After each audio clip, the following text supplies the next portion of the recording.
자, 이번에는 민주당 이재명 대표 관련해서도 좀 알아보겠습니다. 오는 28일이죠. 검찰 출석을 예고를 했는데 관련된 영상 보고 얘기 이어가도록 하겠습니다.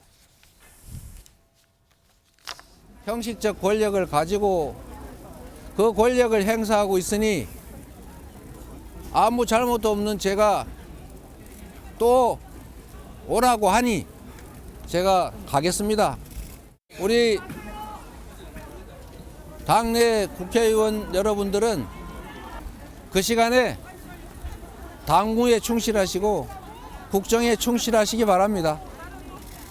제가 변호사 한 분 대동하고 가서 당당하게 맞서도록 하겠습니다.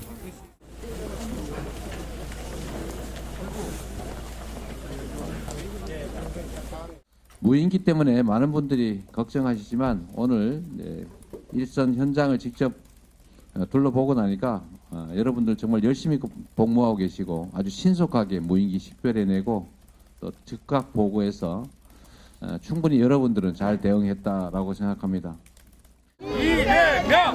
네, 여러분.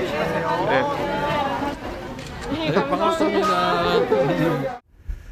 검찰이 통상의 지역 토착비리 범죄 수사 절차에 따라서 공정하게 수사하고 있다고 생각합니다. 그런데 그 사건들이 그렇게 여러 곳으로 나누어져서 수사하게 된 것은 지난 정부에서 결정된 것이고 그 당시에 그 배경에 대해서 여러 가지 비판도 있었던 것으로 알고 있습니다. 무엇보다 범죄 혐의 개수가 많은 게 검찰 탓은 아니지 않습니까? 자, 한민수 대변인.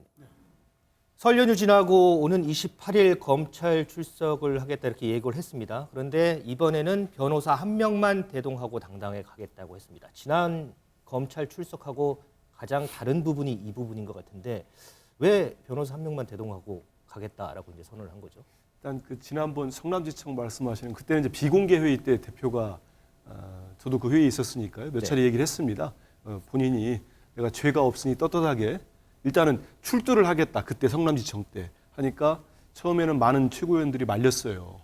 왜 검찰의 일방적인 소환 요구에 제1야당 대표는 그렇게 가는 게 아닙니다. 그래서 말렸는데 그래서 대표가 이제 거기에서 발표를 안 하고 있다가 그날 오후에 최고위원들 없는 다른 회의를 거치고 난 다음에 바로 전격적으로 발표를 했지요. 네. 성남지청 수사에 응하겠다. 이른바 성남 시민구단 사건이었죠.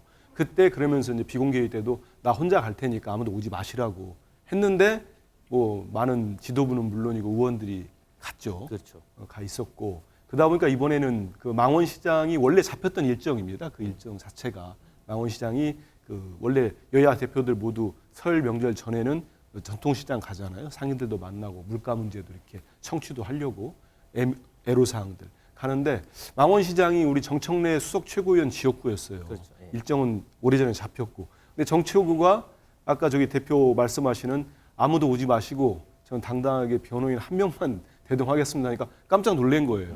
그러다 보니까 현장에 있던 기자들이 대표는 떠나고 난 다음에 정청래 최고위원한테 이거 어떻게 된 겁니까? 그러니까 나도 지금 막 들었는데요. 회의 좀 해보겠습니다. 우리 지도부가. 정말 대표 변호인과 두 분만 가게 할 건지 혼자 가게 할 건지 그 정도로 저건 이제 대표가 결단을 한 거죠.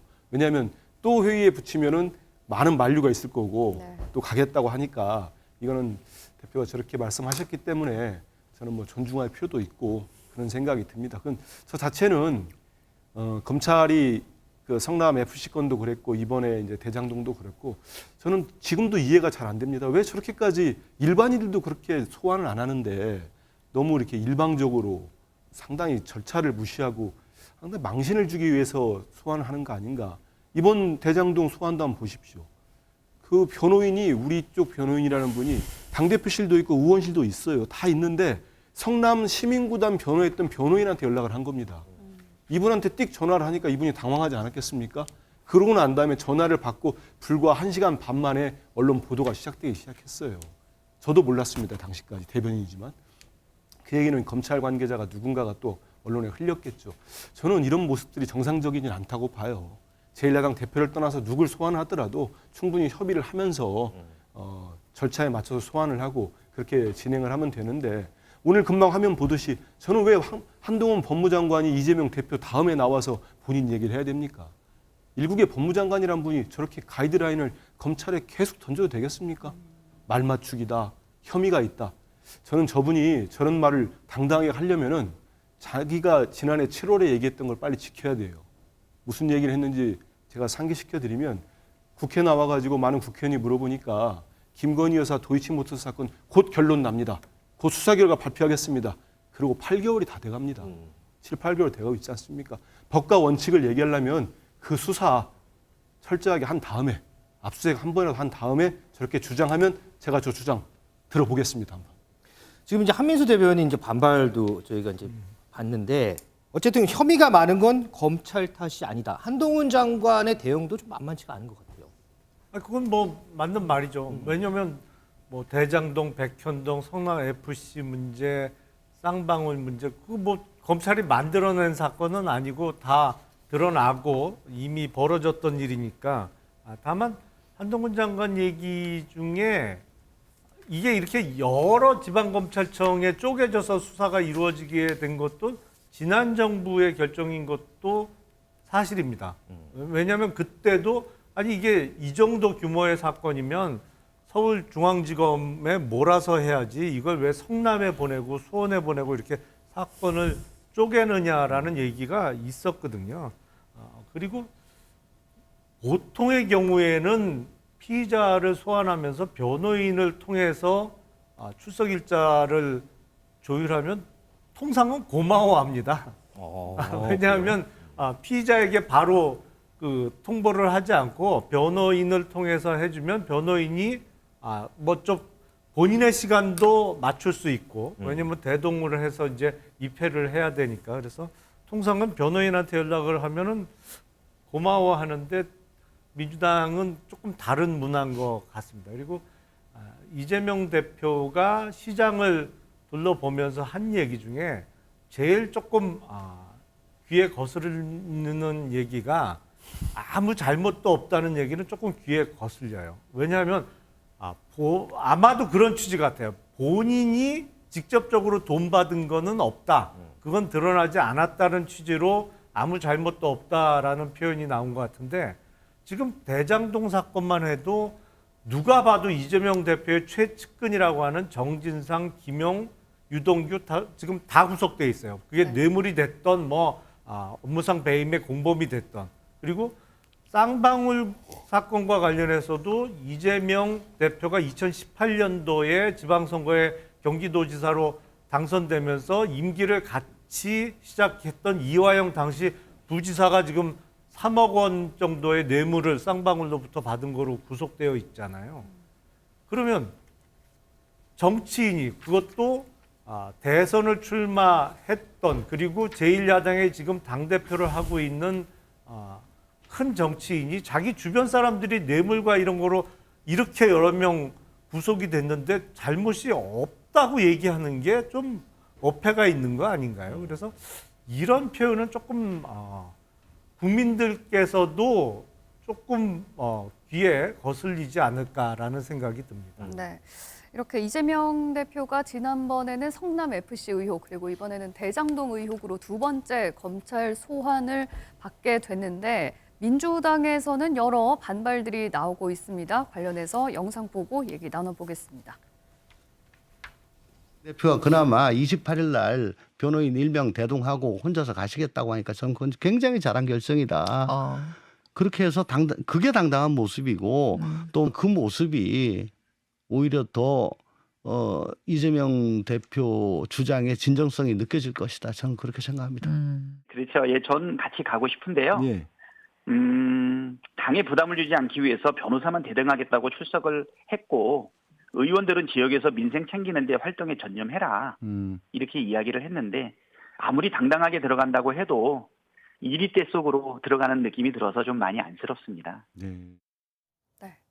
이런 불만들이 섞여서였을까요? 이재명 대표는 두 번째 검찰 소환 통보를 받은 날 날짜에 대해서 검찰과 이제 기싸움을 하기도 했는데요. 먼저 평일에는 할 일이 많기 때문에 검찰에서 제시한 금요일에는 출석을 하지 못하고 휴일인 토요일 오전에 출석을 하겠다 이렇게 검찰에 역통보를 했습니다. 차재훈 교수님, 예. 이게 통상적인 일은 아닌 것 같은데 이유는 뭐라고 보십니까? 그 뭐 통상적이진 않지만 또 검찰이 제1야당 대표로 또 이렇게 자주 소환하는 것도 통상적이지 않잖아요. 그렇기 때문에 뭐 이재명 대표 입장에서는 무작정 검찰에 끌려가지 않겠다. 그런 생각을 갖고 이야기한 부분도 있고 또 하나는 본인의 그러니까 지금 야당의 제1야당의 대표로서는 주중에는 민생에 집중하고 자신의 개인적인 사후 리스크는 개인적 차원에서 일을 하기 위해서라도 주말에 해줬으면 좋겠다는 그런 뜻도 있는 것 같고요. 또 하나는 지금 토요일이 사실 그 다음 날은 신문이 없잖아요. 그렇다고 한다면 그러니까 이 검찰에 출두하는 사진 자체가 그러니까 월요일자 신문의 일면에 실릴 가능성은 아무래도 낮겠죠. 그렇다고 한다면 여론의 그 이미지 이런 부분도 분명히 신경을 썼을 것 같고요. 또 한편으로는 사실 토요일 날 만약에 나갈 경우에는 자신은 뭐 보니까 그러니까 변호사 한 명 대동하고 가겠다고 하지만 본인이 지지층들이 와서 격려하는 것 정도는 주중보다 오히려 토요일이 좋을 수도 있잖아요. 그걸 막을 수는 없으니까. 막을 수는 없으니까. 뭐 그런 여러 가지 생각들을 해서 이야기한 것이 아닐까 생각이 듭니다. 김용남 의원님, 검찰에서 제시한 날짜를 번복해서 다시 역제안하는 경우는 좀 별로 없는 일인 거죠? 만약에 검찰이 안 받아들이면 어떻게 됩니까? 예, 가능하면 이제 지정된 날짜에 대부분은 출석을 하죠. 뭐 정말 어디 몸이 아프다든지 아니면 해외 출장이 잡혀 있다든지 그러면 다시 좀 날짜를 조율을 합니다만 뭐 제1야당의 대표니까 꼭 검찰에 끌려다니는 모습은 보여주지 않겠다는 취지일 수도 있고 본인은 물론 주중에는 일해야 되니까 주말에 나가겠다는 취지로 이랬습니다만 앞서 잠깐 얘기가 나온 것처럼 일종의 기싸움이라고 봐야겠죠. 더군다나 이제 검찰이 대장동 관련된 수사는 이게 하루에 안 끝날 것 같다고 그랬잖아요. 이틀에 걸쳐서 조사를 해야겠다 먼저 얘기를 했죠. 조사가 이루어질 거라고 지금 예고를 하고 있는 상황에서 그러면 검찰이 통지한 날짜에 출석을 하고 또 검찰이 예고한 대로 이틀을 그러니까 하루 더 나가서 이틀을 연속 조사받고 이런 모양새는 이재명 대표로서도 만들지 않겠다라는 어떤 의사표현 아닌가 싶어요.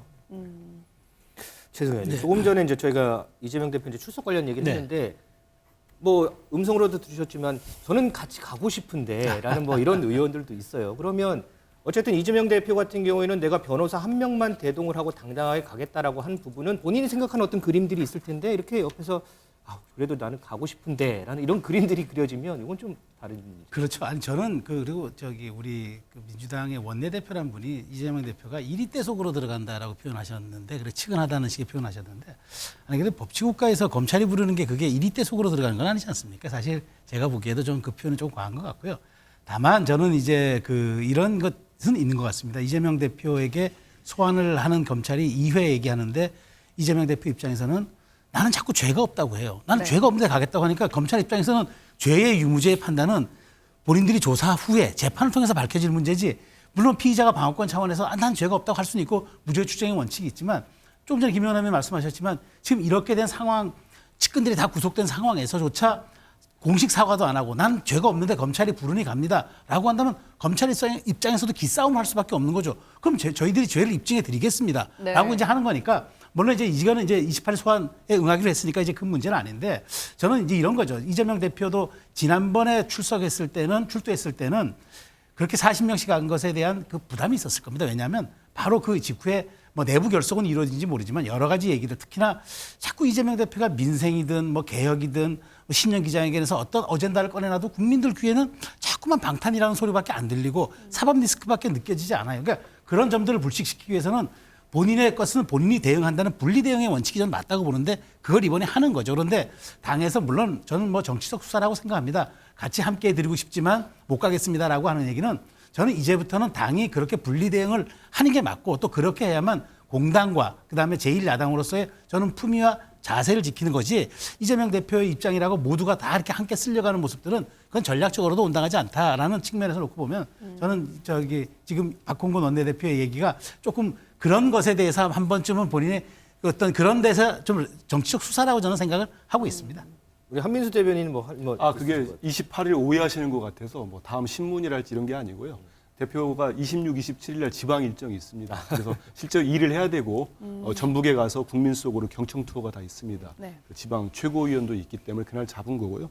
그다음에 이미 재판은 시작됐지만 김용이나 정진상 씨나 두 분 다 혐의를 다 부인하고 있지 않습니까? 재판에서 명확하게 그 유죄를 확정되지 않으면 무죄 추정의 원칙이 맞는 거고요. 그런 상태에서 당당하게 나가서 조사를 받겠다는데 또 검찰이 2번 온다고 하루 가겠다고 하니까 우리는 이틀이 필요하다 이렇게 얘기하면 또 협의는 해야 되겠습니다만 너무 그 또한 검찰의 일방적 주장 아닌가 이런 생각도 듭니다. 자, 한민수 대변인 요거 한번 좀 확인해 볼게요.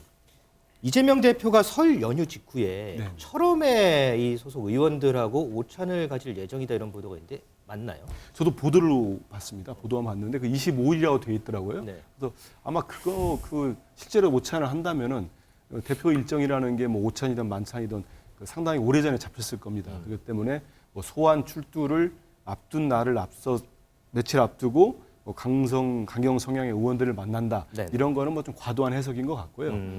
지금 대표가 뭐 중진 의원들이랄지 선수별로 의원들하고도 계속적으로 만나서 식사도 하고 그다음 이번 설 명절 앞두고는 각 지역에 있는 원외위원장들한테도 일일이 다 전화를 했습니다. 그래서 설 명절 인사를 전달했기 때문에 그런 통상적인 차원에서의 어떤 또 오찬 자리라고 저는 그렇게 이해하고 있습니다. 그러면은 일부 보도에 나온 것처럼 소위 이제 강경파 측근들의 의견을 일순위 듣는 거 아니냐 이런 거는 좀 오해다 이 말씀. 그런 건 아닌 걸로 알고 있습니다. 네.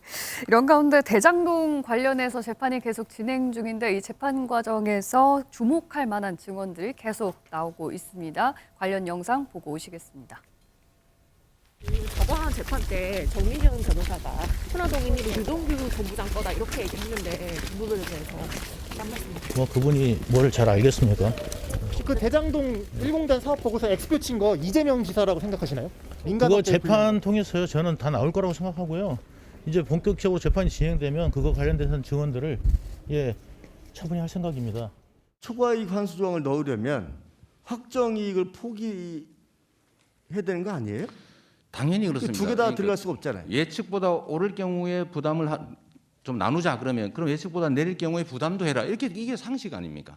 그 설계 내에서 그 투자자들끼리 지분을 나누고 지분과 다르게 이익 배당을 하고 그 배당된 이익을 부정하게 국민의힘 같은 정치인한테 갖다 주고 이러는 거를 제가 설계한 건 아니고 공공의 몫을 얼마를 어떻게 안전하게 확실하게 가장 많이 확보하느냐를 설계한 겁니다.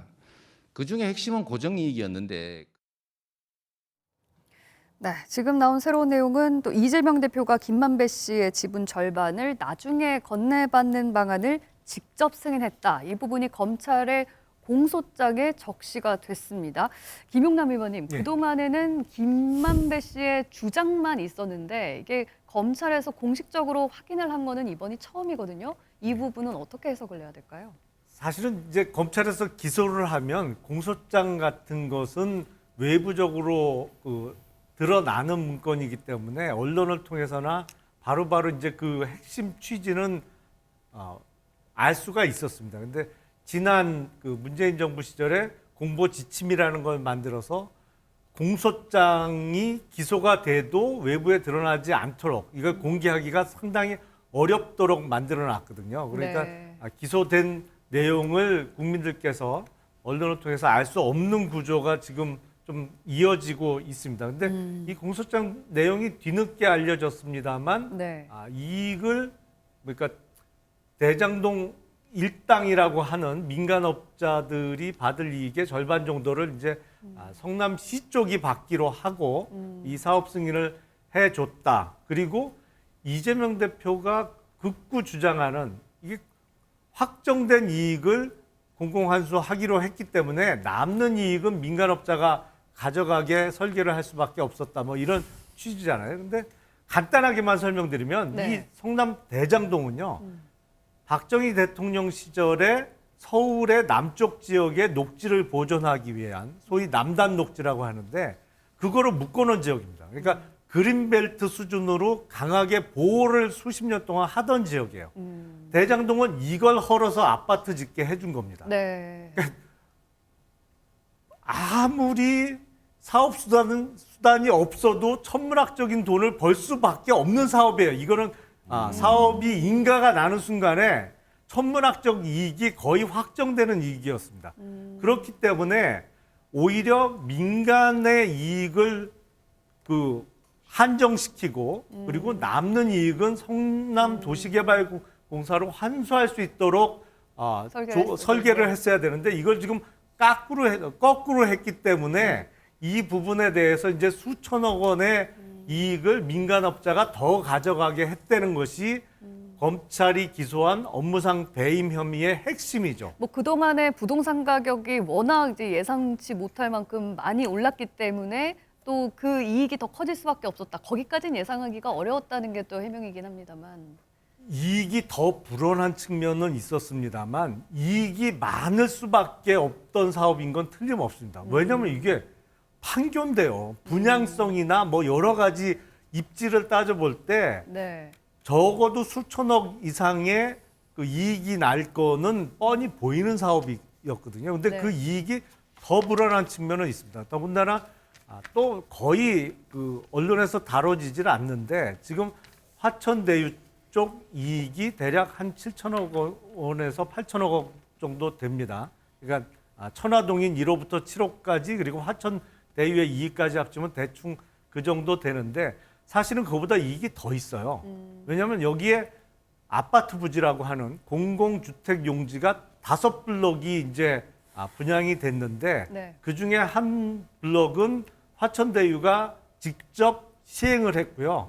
나머지 4블럭은 확률상 나올 수 없습니다만 제2모 건설회사가 4개를 다 시행을 합니다. 네. 근데 공공주택 용지는 이게 추첨을 하도록 되어 있거든요. 그래서 그렇게 하나의 업체가 4개를 다 가져갈 수가 없어요. 확률상. 네. 그거는. 근데 이 부분에 대해서는 거의 언론에서도 관심을 좀 덜 쏟고 있고 이 부분에 대한 수사 결과도 아직 나온 게 없습니다만 그게 만약에 부당하게 한 건설업체에 공공주택 용지를 몰아줬다. 그래서 그 건설업체가 부당하게 이익을 취했다고 하면 사실은 민간 이익은 훨씬 더 불어나는 구조거든요. 그러니까 말씀하신 것처럼 막대한 천문학적인 이익이 날 것을 미리 알고서도 계획적으로 민간에게 이익이 크게 돌아가도록 설계를 했는지 이 여부를 밝히는 것이 이 대장동 재판의 핵심일 텐데 이번 공소장에 이재명 대표가 직접 그 뇌물 약속을 승인했다라는 내용이 담긴 것도 이번이 처음이거든요.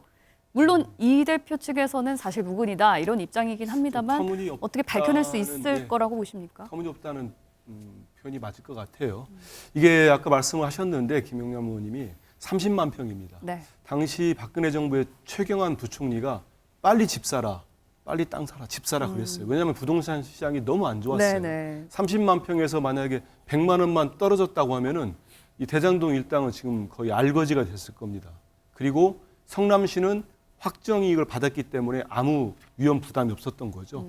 대장동 사건이 좀 말씀하신 거를 설명을 드리면은 네. 그렇게 복잡하지 않습니다. 2가지 축이 있는데 하나는 민간이 공동 개발을 했어요. 네. 그래서 처음에 성남시가 한 4,380억 정도를 확정 이익을 받아놉니다. 네. 그러고 난 다음에 민간업자들이 이제 한 축이 있는 거죠.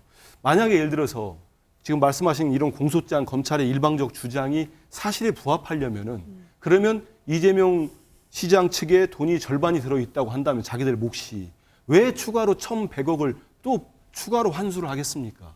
그 돈을 놔두면 더 가져갈 수 있는 건데 그 환수를 하니까 김만배가 공산당 같은 XX라고 그렇게 욕을 하지 않습니까? 그랬기 때문에 이건 전혀 맞지가 않아요. 두 번째는 여기서 얘기하는 거 저도 기사를 꼼꼼히 보고 저는 네. 공소장이 없으니까 기사를 꼼꼼히 보니까 이 대장동 일당들이 얘기하는 이재명 대표 측의 뭐 절반 이게 천화동인 1호를 얘기하더라고요. 기사에 네, 보니까 700억 중에 이제 비용 빼고 428억 얘기하는 거 아니겠습니까? 이게 이른바 이제 정영학 녹취록이라는 게 있어요. 1,300페이지가 모두 공개됐으니까 우리 국민들 모두가 볼 수 있습니다. 그 1,300페이지를 보면요. 딱 하나입니다. 김만배와 남욱이 지분 싸움을 노는 거를 지분 싸움 갖고 계속 논쟁을 벌입니다. 네. 그러면은 자기들이 지분을 싸움할 때 천화동인 1호에 대한 얘기가 좀 나와야 되잖아요. 근데 김만배는 유동규 네 거라고 얘기를 합니다. 그 유동규는 내가 비밀로 하겠다. 부인하게도 얘기하지 말라. 네. 2층, 이게 성남시청 2층은 이재명 시장이 있는 곳이에요. 거기 모르게 해야 된다. 거기에 정진상과 김용의 이름이 한 번씩이라도 나온다면은 그렇게 중요한 거는 검찰 수사가 이루어지기 2, 3년 전에 녹취된 내용인데 수년 전에 녹취됐으면 최소한도로 이 사람들의 이름이 나와야 되지 않겠습니까? 그래야 이재명 시장 측의 지분이 숨겨져 있다고 주장할 수가 있는 거지. 네. 저는 그래서 너무 근거 없이 검찰이 지금 진술이 바뀐 유동규 씨와 남욱 씨의 진술만 가지고 이런 공소장도 쓰지 않았나. 이건 충분히 사실과 다르다는 거를 이재명 대표 측에서도 충분히 반박할 수 있다고 봅니다. 네. 자, 이 설명들을 들어보니까 상당히 좀 복잡하게 흘러가는 것 같은데 과연 검찰이 이재명 대표를 소환해서 어떤 부분에 집중해서 조사를 할지 저희도 계속해서 좀 지켜보겠습니다.